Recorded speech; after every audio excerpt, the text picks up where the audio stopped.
Hey!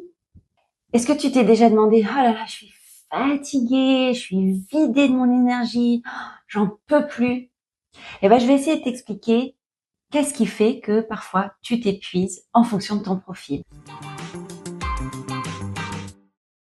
Certaines d'entre nous vont vraiment s'épuiser à toujours imaginer le besoin de l'autre, anticiper, vouloir faire plaisir, répondre aux envies de l'autre.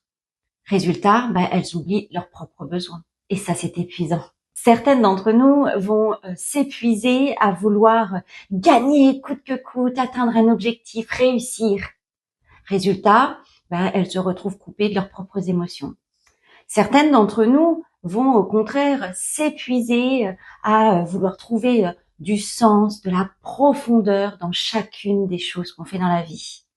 Et ça, c'est épuisant parce que ça nous vide de nos énergies et de nos émotions.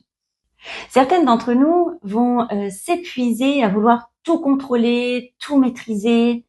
Il faut bien admettre que ça, en effet, c'est fatigant parce que du coup, on ne peut plus se montrer vulnérable. D'autres vont vraiment s'épuiser à l'idée de faire tout pour disparaître, quitte à rentrer dans un petit trou de souris. Comme ça, on donne pas son avis, pas de conflit, pas de problème. Et ça, c'est épuisant parce que du coup, à un moment donné, on sait même plus ce qu'on veut. D'autres encore vont s'épuiser à vouloir tout faire pour être à la hauteur, irréprochable. Résultat, elles se mettent une pression d'enfer et ça, faut bien le dire, c'est épuisant. D'autres vont vouloir tout analyser, tout comprendre, tout savoir. Et ça, c'est fatigant parce que du coup, elles se retrouvent isolées des autres. Certaines d'entre nous vont s'épuiser à vouloir tout anticiper, que tout soit prévu, même à réfléchir aux risques potentiels, qu'est-ce qui pourrait bien se passer. Résultat, elles sont plus du tout dans le moment présent. Et puis enfin, il y en a d'autres qui vont s'épuiser à vouloir tout faire pour ne pas se retrouver enfermées dans un choix, quitte à souffrir.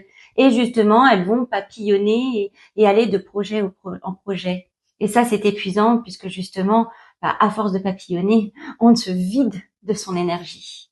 Vous l'aurez compris, l'énéagramme, finalement, il met des mots sur notre peur centrale, sur nos besoins profonds et puis aussi sur nos mécanismes automatiques que l'on a mis en place pour se protéger. Et quand on comprend tout ça, ça va drôlement mieux. Et toi, qu'est-ce qui t'épuise? Tu t'es reconnu dans certaines de ces situations? À bientôt!